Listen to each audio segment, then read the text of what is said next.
ইসলামের দৃষ্টিতে অক্ষম স্বামী স্ত্রীর দাম্পত্য বিধান। দেখতে সুঠাম সুপুরুষ কিন্তু স্ত্রী সহবাসে অক্ষম, স্ত্রীকে যৌন তৃপ্তি দিতে অপারগ, এমনটা বিচিত্র নয়। স্বামী যদি স্ত্রীকে জৈবিক প্রশান্তি দিতে অক্ষম প্রমাণিত হয়, স্ত্রী চায় স্বামীকে ছেড়ে দিতে, স্বামী তাতে সম্মত নয়, এমত অবস্থায় ইসলাম কাজীকে বিশেষ ক্ষমতা প্রদান করেছে। স্ত্রী কাজীর দরবারে অভিযোগ করে বিচার প্রার্থিনী হবে। কাজী স্বামীর সার্বিক অবস্থা যাচাই বাছাই করবে। বাস্তবিক যদি স্বামী অক্ষম বলে প্রমাণিত হয়, তাহলে চিকিৎসার জন্য 1 বছরের সুযোগ দিবে। এরই মাঝে সুস্থ হলে তো ভালো, অন্যথায় কাজী বিশেষ ক্ষমতা বলে উভয়কে বিচ্ছিন্ন করে দেবে।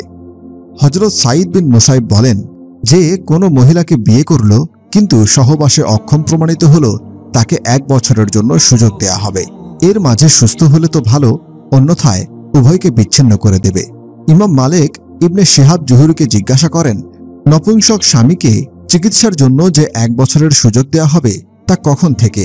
বিয়ের দিন থেকে নাকি অভিযোগ উত্থাপনের দিন থেকে? ইবনে শিহাব বলেন, অভিযোগ উত্থাপনের দিন থেকে। এভাবেই স্ত্রী অক্ষম স্বামীর কবল থেকে মুক্তি পেতে পারে, পরে অন্য কোথাও বিয়ে বসবে। মুয়াত্তা মালিক। কর্তৃত্ব লিঙ্গের পুরুষ।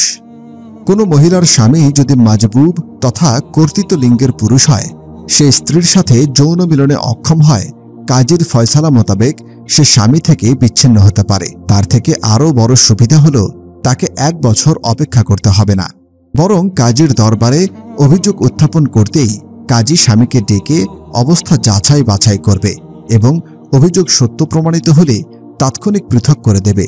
ইমাম কুদুরি লেখেন, কোনো নারীর স্বামী যদি নপুংসক হয়, তবে কাজী তাকে চিকিৎসার জন্য 1 বছর সময় দেবে। এরই মাঝে স্বামী যদি সুস্থ হয়, তাহলে তো ভালো, অন্যথায় মহিলা চাইলে উভয়ের মাঝে বিচ্ছেদ করে দেবে। আর স্বামী যদি লিঙ্গ কাটা হয়, তাহলে কাজী সময় না দিয়ে তাৎক্ষণিকভাবে পৃথক করে দেবে। কুদুরি। খাসি তথা অন্ডকোষ কর্তৃক স্বামীর হুকুম নপুংসক স্বামীর মতোই। স্বামী যদি নিজেকে খাসি বানিয়ে নেয়, ফলে তার যৌনশক্তি রহিত হয়ে যায়, স্ত্রী সহবাসে অক্ষম বলে প্রমাণিত হয়, স্ত্রী কাজীর কাছে অভিযোগ করবে, কাজী তৎক্ষণাৎ স্বামীর অবস্থা যাচাই বাছাই করে চিকিৎসার জন্য 1 বছরের সুযোগ দিবে। এরপর যদি সুস্থ না হয়, কাজী উভয়কেই আলাদা করে দিবে। কুদুরি।